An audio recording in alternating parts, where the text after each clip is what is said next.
ইউরোপে Shenzhen visa সোনার হরিণ নাকি লোহার শিকল। ইউরোপের শেনজেন ভিসা নিয়ে বাংলাদেশের মানুষের মধ্যে অনেক বিভ্রান্তি আছে। অদ্ভুত শোনালেও বাস্তব সত্য হলো ইউরোপের শেনজেন ভিসা বলে কাগজে কলমে কিছু নেই। ইউরোপের ২৬টি দেশকে বলা হয় শেনজেন। আসুন জেনে নেই শেনজেনের সত্য। শেনজেন হলো লুক্সেমবার্গের ছোট্ট একটি গ্রাম, যা ফ্রান্স, জার্মানি, লুক্সেমবার্গের সীমান্তে অবস্থিত।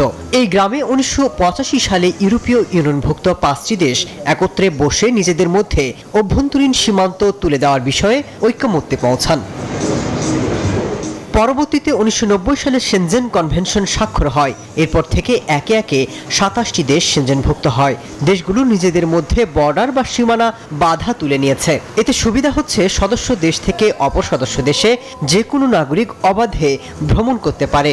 আর সদস্য দেশগুলোর বাইরে কোনো নাগরিককে একক কোনো দেশের ভিসা না দিয়ে শেনজেন ভিসাও দেওয়া হয়।